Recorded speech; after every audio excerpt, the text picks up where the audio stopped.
Hello and welcome to Birth as We Know It.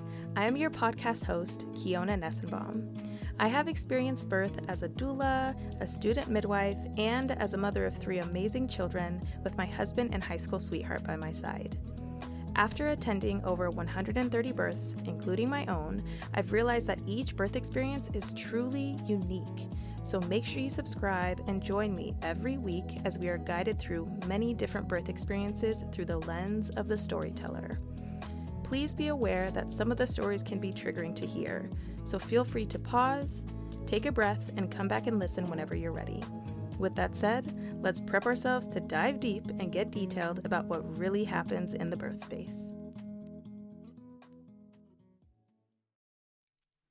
As a reminder, this podcast is intended for educational purposes only and has no intention of giving or replacing any medical advice. All advice that is given on the podcast is from the personal experiences of the storytellers. All medical or health-related questions should be directed to your licensed provider. Before we dive deep into this episode, I want to thank one of my best friends, Kaylee Strong, for being a patron/member on my Patreon account. I truly appreciate your support, and you have been one of my strongest supporters since the beginning of this podcast, and you have listened to every single one, and it just gives me butterflies and makes me so happy when you text me after you listen and say little comments about the things that you loved. So thank you so much. I really appreciate your support. All right, let's dive into the episode.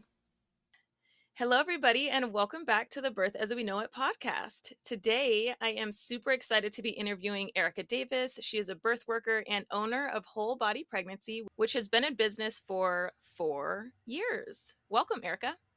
Hey, how's it going? Thank you for having me. Good. Yeah, of course. Thank you for coming on. I was kind of bugging you a little bit about getting you scheduled. So. I appreciate your persistence, because if not for you, I would not be here. Well, I'm super thankful for it. I just know that you're doing amazing work, and I really want to continue to spread the knowledge of your services as well as just hear your personal story. Thank you. Thank you. Yeah, I'm happy to tell you anything. Awesome. I'm happy to hear whatever you have to say. So let's go ahead and dive right in, and let's start off by you telling us a little bit about yourself and who's in your family. Yeah, so my name is Erika. I use she, her pronouns. I am a parent. I use mother, and my wife is in my family, and our baby is in our family. That's it. That's us, the 3 of us doing it. Nice. Do you have any chickens? I thought you had chickens. Oh, you want like animals too? If you want to give them, I don't know. Okay, we do have 3 chickens. I will not tell the gruesome story, but anyone who owns chickens knows that chickens and raccoons are a terrible combo. So we're down to 3 chickens. Their names are Dolly, Sue, and Red. We have a dog named Agnes, who's very neurotic but very sweet. And yeah, those are the non-humans in our family. Nice. Yeah. Awesome. Didn't mean to put you under pressure there about the chickens. No worries. No worries. They're very sweet. They're very cute. And eggs are expensive these days. So, I'm happy to have them. Awesome. Let's go ahead and dive into some questions here. So you are a birth worker. What kind of birth work do you do? That's an interesting and shifting question. So currently I am working with people who are postpartum as a postpartum doula. I am working with pregnant folks who are queer, teaching childbirth education. And I am doing birth work for people who want to be birth workers, or birth workers who want to do more training as a trainer. But I'm no longer doing birth. Like, I'm not attending births anymore, just really focusing on the postpartum part and the prep part. Mm-hmm. Yeah. And those, even though you're not in the birth room, what you're doing changes what happens in the birth room. Yeah, so 100%. I feel like my work as a birth worker shifted when I became pregnant, and definitely shifted when I had the baby. And also, I just feel like there isn't enough focus and care on prepping. And when I prep with people, we're not just prepping for birth, we're prepping for everything that comes after a baby's born. And then I don't think that there's enough postpartum care out there. So yeah, I think that it makes me happy. It's sort of like where I'm passionate. And honestly, like, sometimes you get too old to do birth work. I have no idea how these like older doulas and birth workers are doing it. Cause like, I'm like, my body's like, no, you Mm. need a schedule. Yeah. Like, can no longer live that on-call life. It is Cannot live the long on-call life. treacherous. No, Yeah. it is for people other than myself. Yes. And it's good that you know that boundary about yourself too, 100%. Yeah. So, let's go ahead and dive into your journey of conception.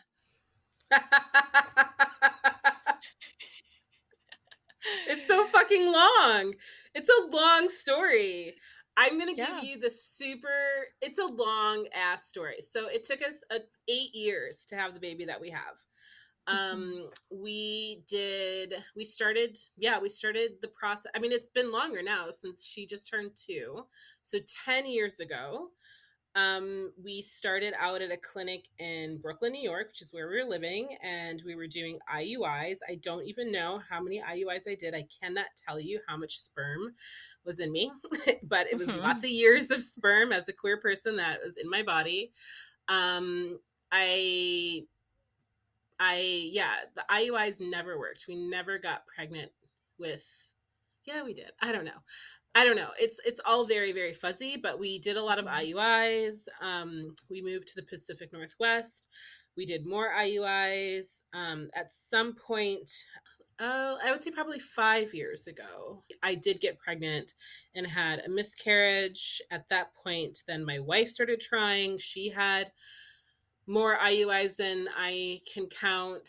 And she had a really horrible miscarriage.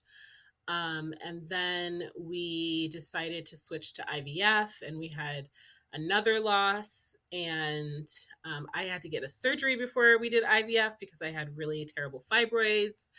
And then we realized that we weren't going to be able to have a baby how we intended to. Like, we had intended that either myself or my partner would have, that we would be having a baby with either of our eggs. And that just didn't work or couldn't work. So then we started the very long process of trying to decide like what we were going to do then. And we decided to try donor embryos.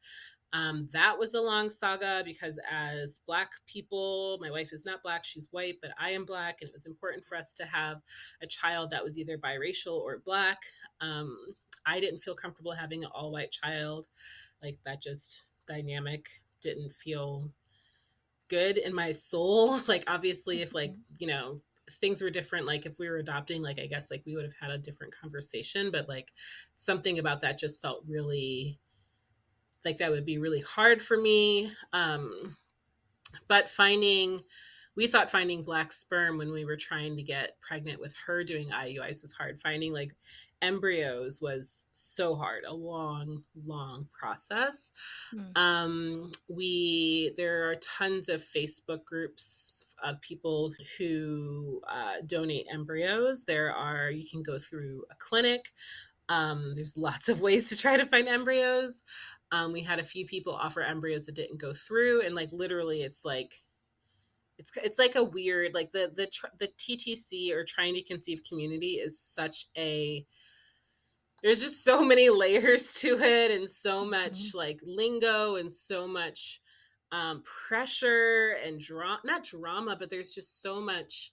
I don't like to say desperation, but there's like this desperation of like trying to like, especially when you're trying to do like any sort of like adoption or donation part, it's like you want to like be the best option for people, especially when people are like choosing to like donate their embryos.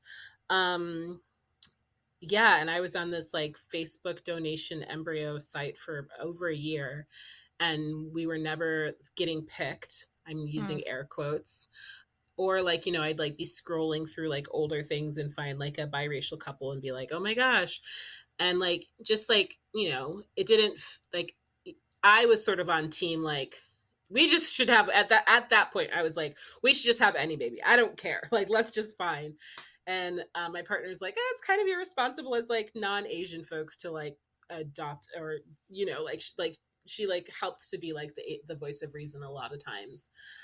And then very miraculously, this fantastic couple reached out to us and said that they had embryos and that they would like to give them to us, and that they thought that we would be a good fit. And literally, and I am not exaggerating because I am an exaggerator, but I am not exaggerating. Literally, they reached out to me. We talked to them maybe that same week, and we had the embryos within like a month. Like, they were just like, it was really nice to like have a queer family reach out to us, because I don't want to tell too much about them because I want to keep their privacy. Mm-hmm. But because of the makeup of their family, they just got it. Like, they just got it. And there wasn't this like, oh, prove yourself to me. And they didn't, I can't speak for someone who donates their embryos and how it must feel to like release them into the world. Like, I don't know what that feels like. So I don't want to put any, I don't want to make small that experience. But for them, they were like, obviously this is what we would do. And I think it was just based on who they are as people, and not to say that other people are assholes, right? Like, don't read into my words, listener. Like, listen to the words I'm actually saying. For them, it was very much like, we are queers and this is community, and building families as queer people is hard as fuck, and we would like to give you our embryos. So they did, and I got pregnant right away. The plan was that once I hit the second trimester, then my wife would try. She did try. It did not work.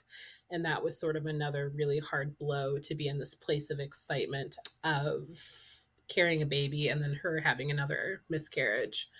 Mm. So, yeah, the pregnancy was a shit show.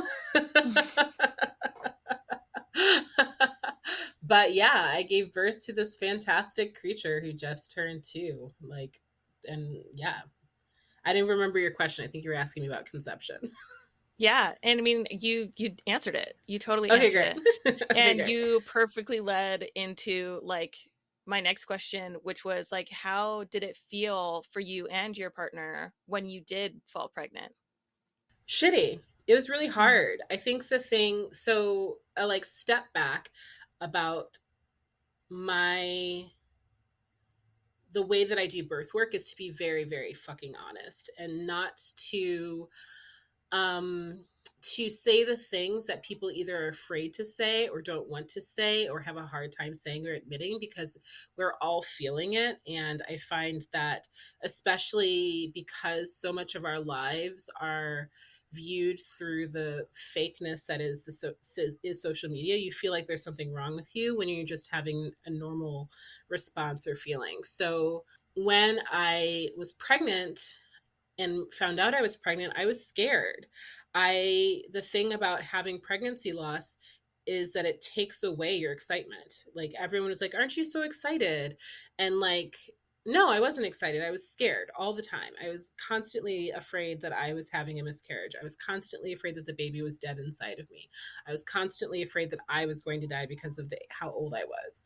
So like, it was hard. We were very, very excited, and we were very anxious. Like, one of the things that I regret most is that I have all these beautiful like pregnancy journals that I never opened up and read, which like part of it is the previous losses, and knowing that like, just because you get a pregnancy test that says you're pregnant doesn't mean that you'll stay pregnant, and even if you stay pregnant for a while doesn't mean that you're going to stay pregnant forever. Like, that's my truth. So I do regret not doing that. And also, like, we're also Jewish, and there's like beautifulness and trickiness in Judaism. The beautifulness is that there is a lot of reproductive rights and reproductive justice wrapped into the Jewish perception of personhood. And a Jewish fetus isn't a person until it's born.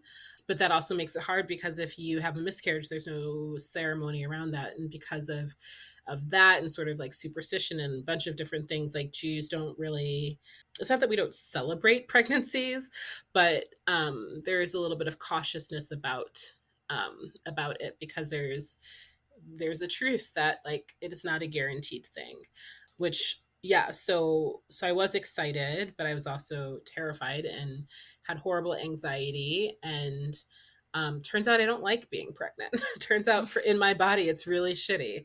I was sick every single day. Like I vomited every single day, sometimes multiple times a day. And was that throughout your entire pregnancy? Oh yeah, Were you until the day she was diagnosed at all? born. No, Hmm. no. Did you like ever bring those symptoms up as a like to your provider as a potential thing to be diagnosed for, or was it just like something you accepted as part of what pregnancy was for you?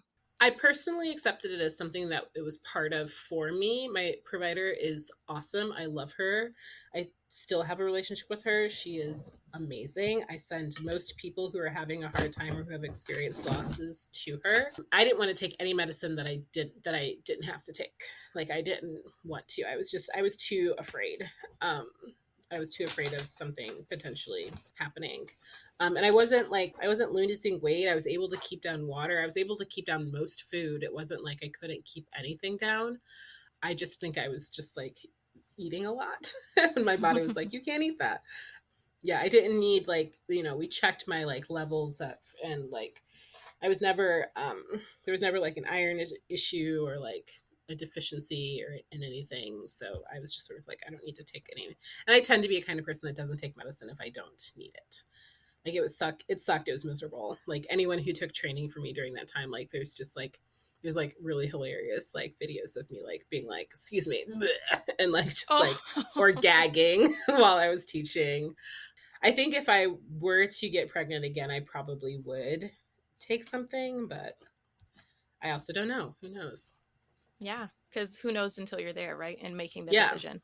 Yeah. yeah, yeah. Yeah, man. Did you experience any other symptoms throughout your pregnancy? No, literally it was just that. No, I didn't have any like weird cravings. I slept like a baby. Well, I hate that phrase as a person who actually knows what that means. I Right. slept like a person who doesn't have a There baby. you go. um I mean I liked the way that my body looked. And I also think that I have like fantastic, as as like a parent and a birth worker, that like there's some like fantastic amnesia that happens in that cocktail of hormones that I don't know if I had any other symptoms. Like the one that stands out the most is the constant vomiting. Mm-hmm. Or the everyday vomiting. It wasn't constant, but it was an everyday occurrence. But I don't remember anything else being like, I didn't have high blood pressure. I didn't have gestational diabetes. I didn't really have any like strong food aversions. I feel like I ate a lot of ice cream. It was summer. Nice. Mm-hmm. Yeah. Nice. Yeah. And so throughout your pregnancy, how were your visits? Like, were you with a midwife, OB? I was with an OB. They were great. Yeah, I love my That's OB. awesome. She's fabulous. The visits they were at least an hour. She knew of my history. She knew about my concern about giving birth as a Black person in the world. She Mm-hmm. knew about who I was and like what I'm about. Mm-hmm. And it was really like I felt really cared for and loved by her. Like I felt like I never felt rushed. I could text her at any time, day or night, if I had questions. If I was concerned about something, I could text her. I don't know if that's like what she does to everybody, but I know, like I don't tell her I said that that's what she does. Well, we don't know um, who she is at this point, so. I know. I should actually text her and be like, I don't know if you do this for everyone or if it's just me. Right. Yeah, I felt really listened to. I did have a friend, or I do have a friend who's a midwife, who also would see me if I like had a question about something. At one point, I like was like, I had a lot of anxiety post prenatally and still postpartum, and I had a friend who was really great at letting me come to her office, and she would do like NSTs for me or listen if I felt like a little nervous. Yeah, needing that reassurance. Yeah. Yeah. That's amazing that you had the ability to utilize your support network in such a way, you know? Yeah. I mean, there is something fabulous. I'm sure you know this too, but there is something very fabulous about being a birth worker who is going to be giving birth, because you do have really great connections and Mm-hmm. people who are in your community who are your friends and community members, but also resources, which is really, really nice. Yeah. Yeah. And they know you in a way that you wouldn't just necessarily project out into the public, like, Yeah. hey, this is what I'm going through right now. Can I lean on you for this? You know? Yeah. Yeah. Yeah. That's super awesome. And so when you found out you were pregnant and going throughout your pregnancy, did you already know where you wanted to birth, how you wanted to birth, and who? Uh-huh. Yeah. Yes. I'd always assumed that I was going to have a very long, very intense, unmedicated home birth labor. Like that's how I'd imagined that I was going to give birth. And the year before we started IVF in my body, I had to have an open incision myomectomy, where they removed almost, I think, 4 to 6 pounds of fibroids from me, Mm-hmm. and lots of it was an open incision one, and like another fantastic provider who I also trust with my life. Like I was like, I don't care how long it takes, I need my uterus. Like Mm-hmm. so like you have to, like, I don't care how long it takes to do this surgery. Like I need to leave this OR with my life in my uterus, because I want to have a baby. And she didn't take any other clients that day. It was just me and her. But because of that, she'd said after the surgery, she was like, I wouldn't recommend a trial of labor, but like, whatever your OB decides. And then my OB was like, if you want to try for labor, you should absolutely try. Like, if that's something that you really want to do, she's like, I totally support that. She was like, I won't induce you because I don't want to do that. She's like, but if you want to try to have labor, you can. And I don't think that, I know plenty of people who've had VBACs and, V2 backs, but a cesarean surgery is different than an open incision myomectomy. Like a cesarean surgery is one cut to the uterus, and I had a lot of fibroids removed in lots of different places. I think there's something also really interesting about being a birth worker, is that you've seen it all. Mm-hmm. And it's not to say that a cesarean birth is without risk, because it's a huge risk and it's a huge surgery, and you're not guaranteed anything. But I chose to have a cesarean birth because I wanted to at least have that feel like something I could control. Mm-hmm. So yeah, we sort of like looked at the Jewish calendar, we looked at the Gregorian calendar, we looked at like my you know due time, and picked a date that was auspicious. And Mm-hmm. my doula was able to be in the room with me. My wife was in the room with me. My OB and I like were chit chatting like all the whole time, and just like having a good time. And between her and my doula, they both really like held the space really beautifully for my wife and I to like do the things that we wanted to do, and to have the things we wanted to have at our birth. And the birth itself was not what I originally thought that I would have done, but I'm glad that it was. I mean, like cesarean birth is so weird and surreal, and for me really disassociating, because it's just like with labor you have like a slow burn, right? You have like this like, Mm-hmm. even if you have a speedy labor, there's like this process of like labor and dilation, and really like getting your edges tested, and your limits pushed. With a cesarean, you're just like, oh, I have a baby. Like, and that's really, for me, was really weird. And Yeah. like really disassociated from that whole experience. It definitely felt like birth happened to me, and that I did not give birth. Mm-hmm. And I didn't feel sad, or that I'd lost out on anything, or that that was taken from me, but that's how I felt about it. And I still feel that about the birth. Like, it was fantastic. It was beautiful. And it feels like I was not a participant. Um, I was just there. Yeah. And I think I personally do not have any experiences with cesarean birth, but a lot of the clients that I've supported and a lot of the people that I have spoken to over the years that have had or chosen to have a scheduled cesarean, or just knowledge that that's the way your baby's going to be born, they feel Mhm. similarly, and they Yeah. work really hard Yeah. to try like prenatally and postpartum to make it to where during the actual cesarean and during things that they feel involved in the actual process. Yeah. So by Yeah. no means are you 100%. alone in that. Yeah. Yeah. Yeah. Yeah. Yeah. I think it's absolutely common. I knew that that's how it would feel.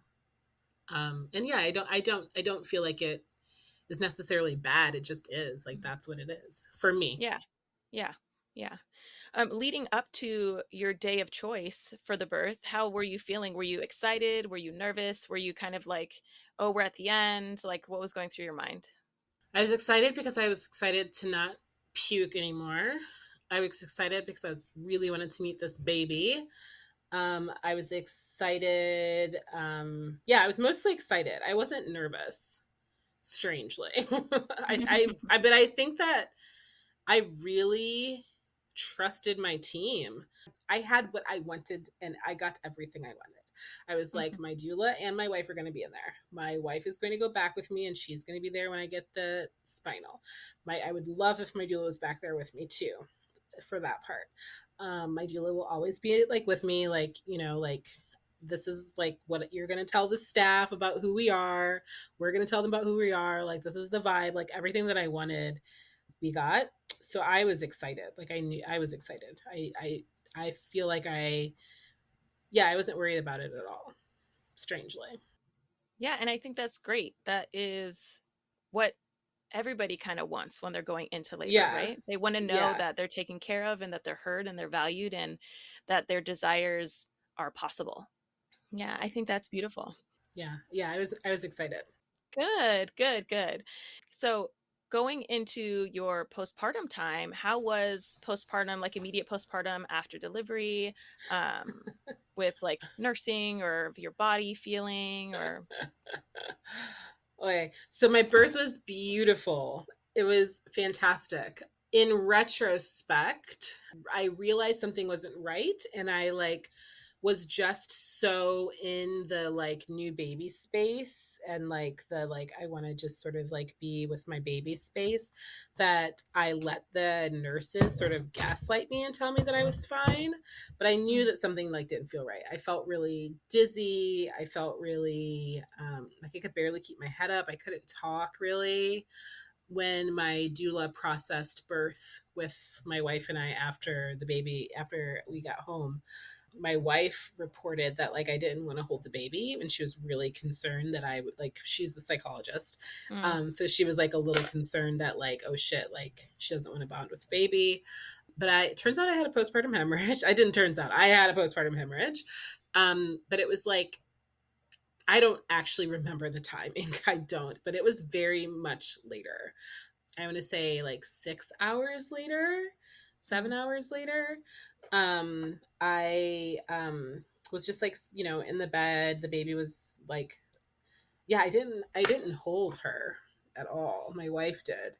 But yeah, the baby was like in like the little like cribby thing. My wife was like, probably talking to like our parents or something. And I just like felt like my hospital bed just like I just felt the blood just coming out of me and like soaking the bed. And I like looked at my wife and I was like, so I'm hemorrhaging, and when I make this call, it's gonna get really bananas in here. So mm, I need you to call Davina and tell her that she needs to come back to the hospital now. mm, And she was like, okay, so I'm texting Davina and asking her if she can come. And I was like, no, no, no. You were calling Davina and you were telling her that I need her to come back to the hospital now because I'm hemorrhaging. And she was like, okay. So Davina and my doula got there within like 20 minutes, 30 minutes. All the things that I knew were going to happen started happening. They tried to get me like to like pass some clots. They did some like internal like exams um, with like a Doppler and like an internal exam, and it was determined that I need to go back to the OR and have a DNC. Oh. Yeah, so I went back to the OR. I had Davina, my doula, come with me. Thank God, my everybody who was in the OR the first time were still there. So like the attending was still there. It was like this fantastic, I don't even know his name. He's like a fabulous, really tall, like bear of a man was there. The same anesthesiologist was there. My provider was still there. And that was fucking weird. I've had a lot of DNC, not a lot, but more DNCs than most people because of our pregnancy situations. But like actually being awake for a DNC is very different than being put under. But there was this intensity. Like I trusted my doctor with my life, and I was like, I do not want to be put to sleep. I refuse to be put to sleep because I probably won't wake up.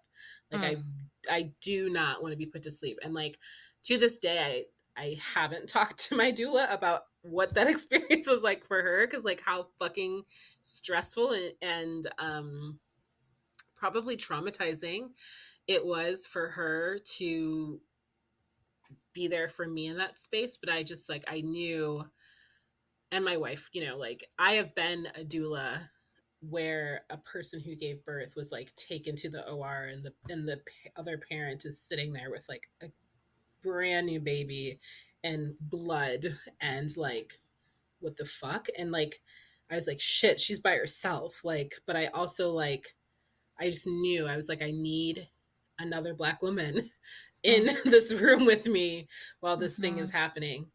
And I like we still like my OB and I have talked about it several times, like we still don't know like why my body did that. I saw my placenta after it came out. There wasn't retained placenta. Like we don't know what happened. But yeah, when I got back to post op, I was just like myself. Like I was like chatting. I was like hungry, really hungry, because like I'd gotten food twice and like just couldn't eat it. I felt horrible. I was like making jokes. I was like, you know, making fun of the nurses who were stupid and whack. And like just sort of like my normal self. And like my wife and Davina were like, damn, you really were sick. And I was like, I was immediately pissed. I was immediately pissed at all the nurses in postpartum, because I was like, fuck those bitches. Like literally I was telling them I don't feel good. And they were like, you just had a cesarean. You just had a cesarean. Of course you don't feel good. But like, I was just like, in any other situation, I would have been way more like forceful. But I was like, okay, yeah, you're right. I did just have a cesarean. But I was like literally like they can still kiss my ass. Yeah. That there's a lot to unpack there. And really, you think? First and foremost, I want to say that it's so awesome that you had the knowledge and experience as a birth worker to know what was happening before you even informed your team. Yeah. You know, the fact that you're like, okay, I'm hemorrhaging and this is what you need to do. Yeah. Like that in itself just gives me like tingles, because I'm like, oh my God, like what would I do in that situation? But also like the fact that you were still coherent enough in your own body to say, this is happening. This is what's about to happen. You were dueling your partner I for was, what was because I knew about to she'd go freak the down. fuck out. Yeah. Yeah. And She would so, freak the fuck out. yeah. And then you did what you needed to do. And you're like, now I'm going to tell you that I need you to freaking call Davina, because I need her here. And I know that I need her here. Yeah. And Davina's amazing. I have chatted with her a few times a couple years back. I just know that she's such an amazing human being. She's an amazing human being. Her soul, I feel like she wears her soul happily and just like, I don't even know the word, on her sleeve. Yeah. Just she gives her full self every time. Yeah, she's an incredible blessing. Yes. I should reach out to her and just tell her hi, because I haven't talked to her in forever. But anyways, yes, Davin is amazing, and I'm happy that she was able to be there and support you during that time. Yeah. because having someone that looks like you in that space of vulnerability is so important. Yeah. And the So guy, important. the big man was also a black man. I was like, you, Davina, don't let me die. And they were both like, heard. Yeah. Like kind Like, of giving you like the nod, like I yeah, I'm understand. like, the two Yes. of y'all are not allowed to leave. I don't care what anybody says. Everyone, we're staying in Mhm. this room. Yeah. Yeah, it was bananas. Bananas. Apparently, I also told Davina some of my deepest, darkest secrets. Don't remember what I told her, but because she's a fantastic holder of things, You felt safe. You felt comfortable. You felt held, I you was know? high. That's So great. I was on a lot of drugs. Yeah. As you should be in that time, because Yeah, nobody yeah, wants to yeah. go through that unmedicated. No, no, no. But yeah, then after that, postpartum was interesting. Lactation, thank God, was really we're at 2 years and 4 days, 5 days of nursing with no end in sight. Like, lactation is fine. We, I have I had intense unmedicated postpartum anxiety for way too long. So part of that was there was a lot of like personal concern that I wasn't making enough milk for the baby, and a couple of like, again, I'm a birth worker, so a bunch of like calling my lactation consultant friends and being like, can you bring the scale over? Like, I'm just like, I'm worried. Mm-hmm. There was a dip in my supply when my period came back, and a more like worry, and just really reaching out to community to get donor milk for the baby, which was really helpful. But lactation for me, I'm very, very, very, very, very lucky that it was basically like a breeze for us. She latched right away. She latched in the OR. It's always changing with like, the development of teeth and like all those things, but Right. lactation has been easy breezy for us, which feels like a huge relief, because I know, having been the support person for people as a doula, that lactation is not always that. I had some really, really, really, really, really, really, really, really, really intense postpartum anxiety, like really bad, and a little postpartum OCD, to the point of like, at one point, I live in a place where there's like this. You've been to my house, haven't you? Yeah, a couple times. Once, I think, maybe to drop something off. Yeah. Depending on when you come, there's this like fantastic two-way like highway system where there's like these beautiful trees.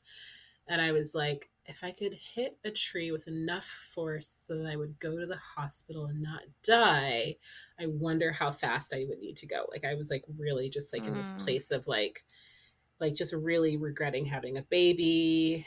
There was another time when I was just like, I think I mentioned my wife is a psychologist. She worked in a prison at one time, and I was like, okay, I can't hurt the baby, because if I go to prison, my wife said that women who harm their babies are like, they're Mm. treated like shit by inmates, and I wouldn't survive prison anyway, and I also wouldn't survive prison if I killed my kid. Like, okay, so I can't do that. I Mm-hmm. was like, I can't leave, because like, I just like, they were just like, it was so big and so horrible and so overwhelming and so scary, but it didn't even feel scary at the time. It just felt like that's what it was. But there Mm. was a night where the baby just like was not sleeping. My wife was sleeping downstairs. I was sleeping with the baby. I was just like mad at a baby, like mad. And I didn't feel like I could hurt her, but I definitely felt like if I was like stayed with her for much longer, that like one of us wasn't going to survive. Mm. And I woke up my wife. I was like sobbing, like sobbing. Like, I was just like, I mean, and my wife had known that I was like feeling horribly, but I like literally just like verbal diarrhea all over her, like all of the things swirling in my head. And she was like, do you feel safe enough to go away by yourself? And I was like, yes. And I like went to I went on a like personal mini retreat for 4 days. I like got emergency antidepressants and basically have been on anti-anxiety medicine since then. And while I don't want to be on anti-anxiety medicines for the rest of my life, it does feel like the best way to resource myself, knowing that I like hate therapy and don't really Mm, want to talk about it. And there's nothing to talk about. I know where my anxiety comes from, right? Like a part of like my work and the part of like my philosophy as whole body pregnancy is that everything is fucking linked, right? Like people have postpartum anxiety for a variety of reasons, but like, of course, 8 years of loss and tragedy and constantly mistrusting my body and worry and the shoe always drop, both shoes always dropping is going to like, and a fucking postpartum hemorrhage where I almost die. Like all those things are going to seep into this next phase. Like it doesn't just get fixed because I got pregnant. It didn't just get fixed because I gave birth. And I think that like, I think that also like in general as a society, especially as Americans and especially all of us who have been impacted by white supremacy and slavery and colonialism, have lost our respect and care and nurturing and honoring of people who give birth.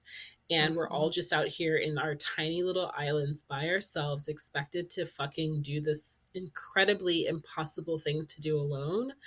And of course, I had postpartum anxiety. Of course, people have postpartum depression. Of course, people have postpartum psychosis because we're not meant to do this ridiculously hard thing by ourselves. And I was well resourced, right? Like I mhm, had a doula. I had a postpartum doula coming overnight. I had a wife who took lots of time off of work. I have my own business so I could like take time off of my job, and it still impacted me. So like mhm. it's not something that a pill can fix, Right. but for me it did in that moment, so that the like hella intrusive thoughts would go away. And then yeah, like I have this saying that I absolutely need to trademark, but who has time to do that? But I've been saying birth is a moment, postpartum is forever. So to answer your question, how's postpartum? Like we're all still postpartum, Mhm. and this season of postpartum is beautiful. It's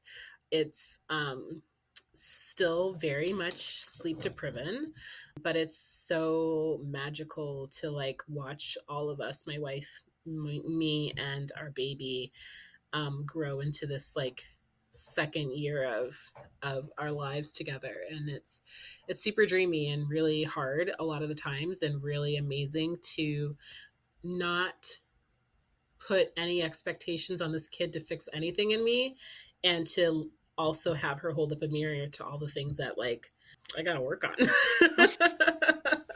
Yeah, and I think that is so awesome. Like that thing that you just said right now. You know, her like not putting any expectations on her to fix Yeah. anything. Nope. That is so good just to even vocalize. Even if you just say it and don't even like actively act on it, just saying it is the realization that that is something that is not her responsibility, It's not to her fix your things. responsibility. And so Yeah. it's very much like that is how generational traumas are passed down, is continuing to have like lean on this person that you created. They're looking at you, and when you're looking back at them saying like you got to fix this, you came and you have to fix what's wrong with me, that doesn't make any fucking sense. Doesn't make any So fucking sense. like you have to be the person to say like, hey baby, I'm human, so I have issues too, and you're human and you have your own things going on. I will support you through your journey, and you just have to give me space to support myself and mine, you know.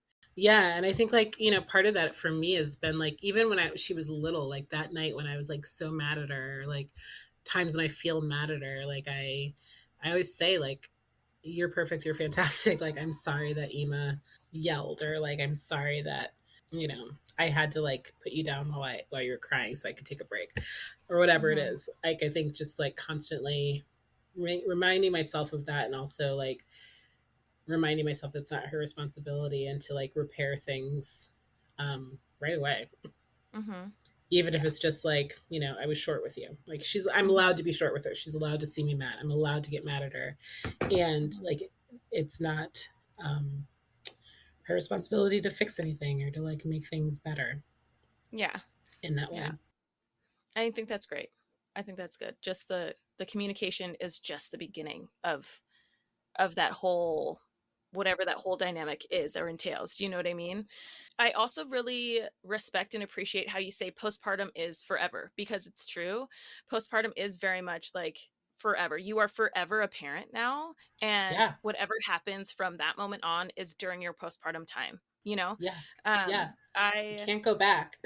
Yeah, there is no going back. There's no going back.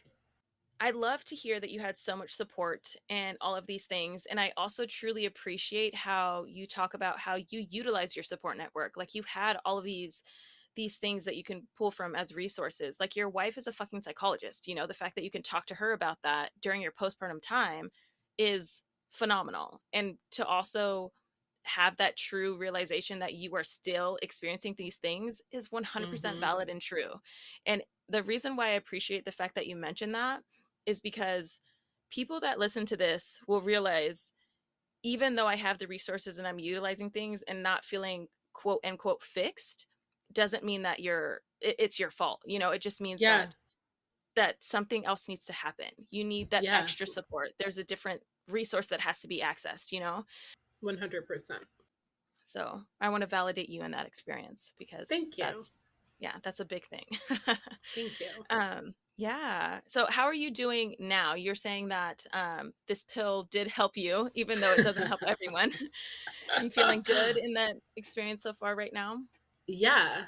Yeah, I feel good. I'm still anxious, and I think that I will just run anxious, but the anxiety doesn't keep me awake, and it doesn't sort of prevent me from feeling like I can be with my kid in a safe way.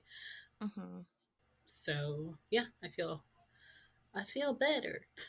That's really, really good. Doesn't mean it's easy. Like, being a parent is still hard. Oh, yeah, And absolutely. toddlers are an extra special gift to us Mm, all, and reminding us of the beauty of breathing and taking space. yeah. 100%. I can't tell you how many times my toddler has knocked on the door today. So Yeah, I get it. yeah. This one, what's up? Hmm. What is one piece of advice that you would give to birthing people and their families to help prepare them for pregnancy, labor, birth, and postpartum? I know each of those are very, very, very different, but Uh huh. yeah. I don't think there is one piece of advice, Hmm.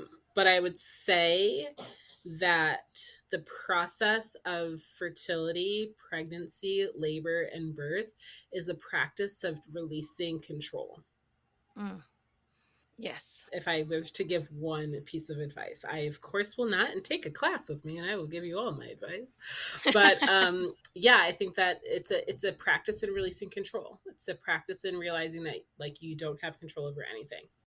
Yeah. I think that is great, because that's 100% true. And many, many people have also said that on the podcast, that, like, even outside of the podcast with people that I talk to about birth in general, is that desire for control is very strong in many people. Yeah, And the desire of letting that go is very weak. So yeah, it's yeah, a hard thing. It's a hard thing. And that's where it comes to finding your people, like finding yeah. your support team that listen to you, that validate your emotions, that hear you and talk to you. And they don't necessarily tell you what you want to hear, but they tell you what you need to hear with the situation that you have.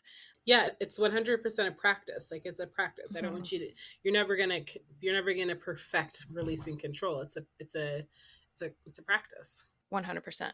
It's something that needs to be practiced every single day, just even as a parent, because Yeah, having control over a child is, I would say, non they're existent. not ours to control. Yeah. Really, they're not ours to control. They're not They're ours to control. And I feel like a lot of people assume, that aren't yet parents, or even some that are parents, assume that control is what's needed in order to raise a child. no, And hell no. Yeah. I feel like it's even No, almost complete opposite of releasing. 100%. Yeah. Yeah.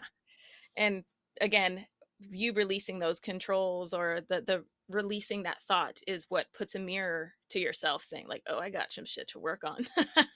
Yes, Yeah. absolutely. Yes. So if you could describe birth in one word, what would you describe it as? I think birth is a portal. Mm, I like that. I like that. Birth is a portal. Tell me what your reasoning behind that. Because I think, or I would say threshold, but and I think that they both do the same thing. Okay. I think portal is because like you are going through this thing. Yeah, and it's a transformative thing. Like we talked about, like there is no going back. And something that I tell people, which, either sits well for people or doesn't sit well, but is truth, is that when there are new cells, when there are the building blocks for a fetus in your body, it changes your structure of your body too. So like Mm-hmm. you are literally changed when you are pregnant, and then if you go through the process of giving birth, your body does not change back. Like Right. there is no going back. Like you Mm-hmm. cannot go back. So it is a portal. And it is this transformative portal that you go through. And I think that that's one of the things that is the hardest, is because I sort of liken it, the experience of losing someone, where like you are transformed by a death, but to the world you look the same, but Mm-hmm. like you have been completely restructured by that loss. And becoming a parent or giving birth is the same thing. Like people tend to treat you the same after a while, which is really invalidating and hard for people. But or there's like this expectation that you will do this type of parenting or whatever. But it is this transformative portal that you go through. Yes. And I actually really appreciate the fact that you brought up how it is you literally transforming, like how, like comparing it to a death. Because a lot of people have verbally expressed that they are grieving There's who, 100% a yes. grief process. And like when Yeah. I work with people, and when I teach postpartum doulas, when I teach childbirth educators, and when I work with families, grief is a huge part of becoming a parent. It's a huge Mm-hmm. part of becoming a parent, which is why I think, like, I mean, I think a million things that are my opinions and don't matter, but I truly know that it is important to grieve. And part of like the exercise that I give to my families is like, what are you losing? Tell me what you're going to grieve. Like, what parts of you feel like they can't live and exist in your parent space? And then also we talk about like what parts of you are really important for you to hold on to. But Right. like there's absolutely grief tied to becoming a parent. Mm-hmm. And I feel like a lot of people try to take that away. Yeah, and I Like think that you that's should be so bullshit. happy. Yeah. No, Yeah. no. Why You're would you be literally happy? grieving. Yeah. Yeah, I mean, of course there's so many like there's the and. Of course you're happy. Of course you are excited. Of course you've like experienced this fantastic miracle. But that doesn't mean that you can't also be grieving. Like there's really, really, really vital space in the and. Those things are not mutually exclusive. And in no other situation would you expect to make it so black and white like that. Right. It's not. I'm like, sure, like, when you get married, like you are so happy you're marrying a human, and you're releasing, you're not able to do your single shit anymore, right? Like Right. everything has like both of those things that happen. So Mm-hmm. yeah, I'm, like I said, like I'm all about like really being honest about the process so that Yeah. people don't feel so lonely. I feel like the most validating thing for me was when I was in the deep, deep shares of early postpartum in the middle of the night, sharing on Instagram. There were so many people sharing Mm-hmm. too. Mm-hmm. And people being like, thank you. Like people I've literally never spoken to will like approach me and be like, you're Erika. And I'm like, yeah. And they're like, Mm-hmm. thank you so much. Because when I was early postpartum, I like would read your stuff and I felt less alone when I was in the middle of the night with my baby. And I was like, you're welcome. And thank you for like also being in that space with me too, because it's Mm-hmm. such a mind fuck. It is. And like nobody allows you to like say those things. And like, and you Mm-hmm. know, for good reason, right? Like, you know, people of color, specifically Black people and Indigenous people, have a history of our babies being taken away, like history and Mm-hmm. current reality. So sometimes we can't say those really hard things that we're grieving, or that we've made a mistake, or that we are angry at our babies, or those things. But Mm-hmm. like, just because you're not saying them doesn't mean that they exist and don't exist in your body, and like they will Right. do more harm in your body to like be holding on to them than it will be to just like say it. Right. And this brings up this really, really important thing. Well, at least it's important to me, and I know it's also important to others, is a lot of the representation out there in this specific realm of grieving and talking about how hard it is very common amongst white mom bloggers, right? It's something that is so easy and okay for white mothers to do publicly, but you don't see many Black mothers or other BIPOC folks doing this grieving publicly because they're continuously judged and considered bad moms or angry moms, or, oh, Mm-hmm. you're not strong enough, or if you didn't want a baby in the first place, you shouldn't have had it. Like all of this stuff. Yeah. It's Yeah. so aggravating. And I'm like, come on. Yeah, it's horrifying. That I mean, there's it's yeah, yes. I don't have anything other to say than yes.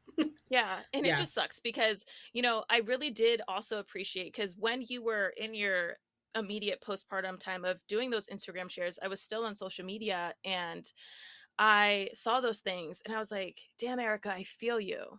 Like, I feel you. And I don't talk to you every day. I don't even message you directly in your DMs like all the time. But I'm like, first off, thank you. Even though, let's be real, you didn't do that for anybody else. You did it for yourself so No. you could get that shit off your chest. You know what I'm Yes. saying?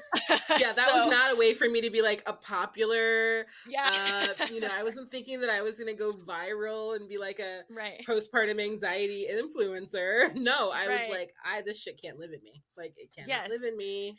I so appreciate you for that because it is so real. It's so validating. And even if people out there could relate to you, they didn't even necessarily have to publicly say it because you were saying it. And they Yeah. felt Yeah. represented in you through that process. Do you know what I mean? Yeah. Yeah, So, thank you.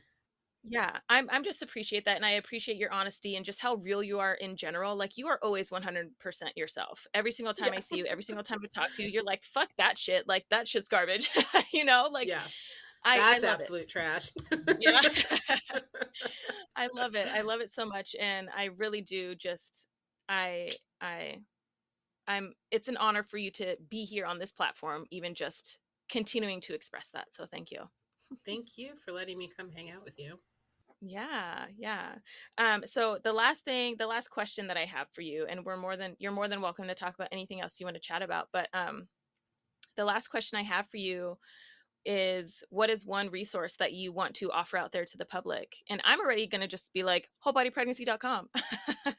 Yeah, I mean, I think it really depends. I think I really like to provide space for queer people who are in the process of giving birth to learn about childbirth education with me, because it Mhm, is just for us. And mhm, I stopped teaching people who I don't want to teach. And it's not that I don't want, I'm not saying that I don't want to teach straight folks. It's that everything is for straight people, just like everything is geared towards white people. And there's enough things for straight folks to find out there. They don't need me. If you want to mhm, work with me and you're straight, like I of course will work with you, but I really like to root in my communities of queerness and Blackness. So if those identities are where people are, please consider taking a class with me if you're pregnant, or if you are in my area, I am also doing postpartum work right now. Yeah, and then I'm teaching everyone because I think that it's really important for birth workers to learn from Black people, period. Mm-hmm. I think we're beyond Black people in the birth space being an asterisk or in addition to material. I think that I don't understand why birth workers are not just learning from Black and queer and Indigenous people at this point, given the state of the world and how we know that Black people are so impacted by the medical industrial complex. So yeah, just that offering as well is like, you can learn with me to be in this work in a way that is that moves beyond thinking about inclusion and diversity and is really about protecting and celebrating and honoring Black and queer people in the birth space. Yes. I love it all. I love it all. So the education that you're offering is childbirth education, postpartum doula, Yeah, and is so it also birth doula or just those two? just those two. Okay. So just Not put like, just, let's just not say just those two, but those two, oh, because that is a lot. it feels like just those two to me. Because birth work is like, people are still like, are you please saying taking birth people? And I'm like, no, I am not. Yeah. So for people who are pregnant, childbirth education or postpartum work, and people who want to learn, people who are birth workers, then the training. Yeah. Yeah. Okay. That's beautiful. That's fantastic. And for the listeners out there, I have signed up for Erika's childbirth education class a while back. I have not yet completed it, but I will one day. Mark my words, it will happen. Well, the beautiful thing is that I think that the industry of childbirth education and doula training and postpartum doula training is bullshit, in that, like, in other places, like, you have to take it at a specific time and then you lose your money. And I really feel like to do this work in a way that is not equitable but allows for people to like be themselves is like, you can take it whenever you want. It'll be there. Mm-hmm. You won't Mm-hmm. lose your login. So like, if you take it in 10 years, you can, I mean, the material might be a little old, but it'll still be there for you. Yeah.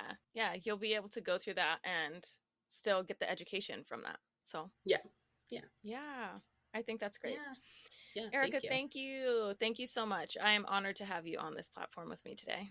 Thanks for chatting with me. I really appreciate it. Yeah. And thank you for sharing your story. Of course. I feel like I'm happy to do that because it feels good for me personally. Like, I don't feel like I'm doing it other than like continued healing for myself. So thank you for allowing me to, or actually for like holding the space for me to do this bit of healing of myself. So yeah, absolutely. Absolutely. all right. Thank you. Bye. Bye.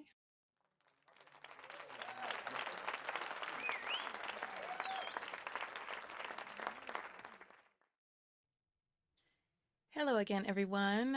I had such an amazing time interviewing Erika for this episode. Erika is 100% herself every single step of the way, and I love it. That is one of the things I love most about Erika is she is so real, and she is so just honest and true to who she is as an individual, as well as just being honest about how she experiences life. And also being clear that that is how she experiences it, and that does not mean that you have to experience it that way. With that said, I was super honored to hear her story. So thank you, Erika. I really do truly appreciate you.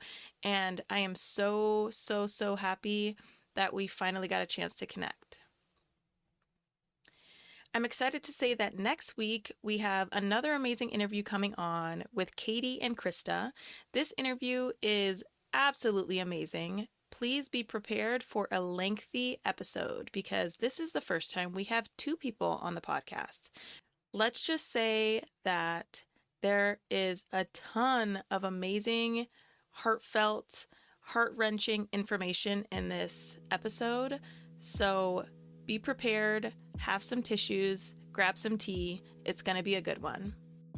All in all, I want to thank you so much for listening to the Birth As We Know It podcast. I'm super, super, super appreciative of you even just tuning in. If you want to support the podcast in different ways, please feel free to leave a review and share the podcast with your friends. If you leave a review, just make sure that you write a little bit of something about how you feel so that your review pops up to the surface for other people to see.